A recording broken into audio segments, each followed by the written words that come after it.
गुरु गुरु क्यों है? क्योंकि गुरु जो है वो करुणा का सागर है।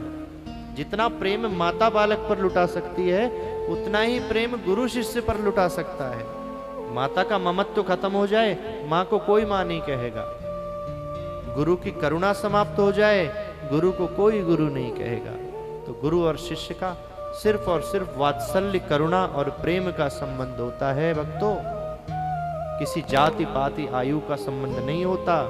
बस एक बात ध्यान रहे, आपको जो मंत्र मिला है, मंत्र जाप मम दृढ़ विश्वासा, नवदा भक्ति में भगवान श्री राम सबरी माता को उपदेश देते हैं। अगर विश्वास के साथ मंत्र का जाप करोगे तो भगवान जरूर आपकी सुनेंगे। कि सबरी माता को मंत्र दिया और उन्होंने दृढ़ विश्वास करके उस मंत्र का जाप किया तो स्वयं भगवान आ गए। गुरुदेव ने दिया था मंत्र, तो वैसा ही दृढ़ विश्वास हमारा होना चाहिए। गुरु आपका संप्रदाय से जुड़ा होना चाहिए। हम सब क्या हैं? वैष्णव हैं। कौन सा संप्रदाय है? शैव संप्रदाय है। हमारे संप्रदाय का तिलक कौन सा है? ये त्रिपुंड हमारे संप्रदाय का तिलक है। आपको जानकारी होनी चाहिए इस बात की। जो दो तिलक ऐसे एक बीच में होता है वो रामानुजा संप्रदाय होता है। इसी प्रकार के बहुत से संप्रदाय हैं, सबके अलग अलग तिलक हैं। और आप पुरुषों से तो मैं निवेदन करूंगा कि आप किसी अन्य धर्म, अन्य मजहब के व्यक्ति से मिलें। वो जैसे हमारी कथा हो रही है, ऐसे वो अगर गुरुद्वारे में जाएं, मस्जिद में जाएं या फिर चर्च में जाएं, तो सबका अपना अपना ड्रेस कोड होता है। कोई टोपी लगाता है, कोई पगड़ी बांधता है। आप गुरुद्वारे में जाएं अमृतसर, आपको तुरंत रुमाल बांधना पड़ेगा, जब ही एंट्री मिलेगी। तो हमें भी संकल्प लेना चाहिए कि कथा में क्या, नित्य अगर हम घर से जब ही निकलें, जब हमारे मस्तक पर तिलक लगाओ। कम से कम इतनी दक्षिणा तो आप मुझे दे ही सकते हो। कोई वस्तु, कोई पैसा मैं नहीं मांग रहा आपसे, बस दक्षिणा देनी है इस कथा की। तो यही है कि आज के बाद आप सब लोग, चाहे स्त्री हैं चाहे पुरुष हैं, अवश्य तिलक लगाएंगे। हमारे सोनू भैया बैठे हैं, एक बगल में और आचार्य जी बैठे हैं। अलग ही मतलब दिव्य चमक दिख रही है। ये तिलक में सामर्थ्य है कि बड़े से बड़ा शत्रु आपके सामने आ जाएगा, आपके तिलक को देखकर आपका कुछ नहीं कर सकता। ये भगवान के चरण हैं, और जब भगवान के चरण ही हमेशा आपके साथ रहते हैं तो आपका कौन क्या बिगाड़ सकता है।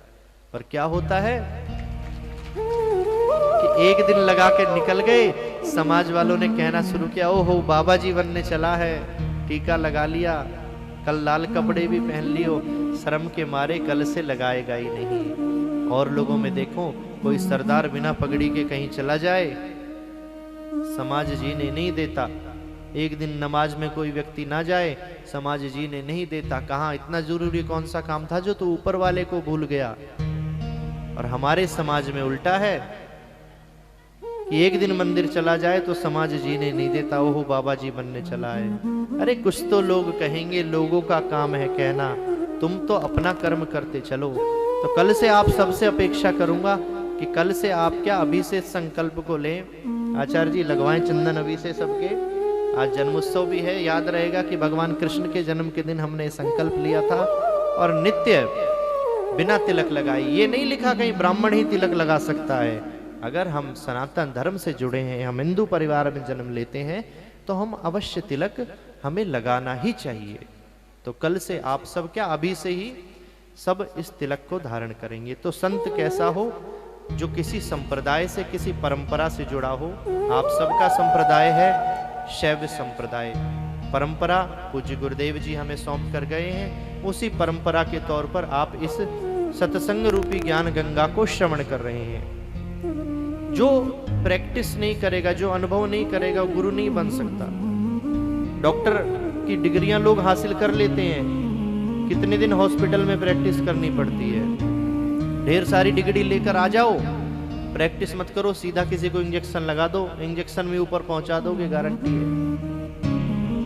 तो वेद शास्त्र पढ़ लिया और अनुभव नहीं किया, संत का संग नहीं किया, तो वो व्यक्ति व्यासपीठ पर बैठने का अधिकारी नहीं है। तो हमारे गुरुदेव ने इतने संतों का संग किया, हमने अपने पूज्य गुरुदेव का संग किया, और उसी प्रकार से आप श्रीमद् भागवत जी का संग कर रहे हो।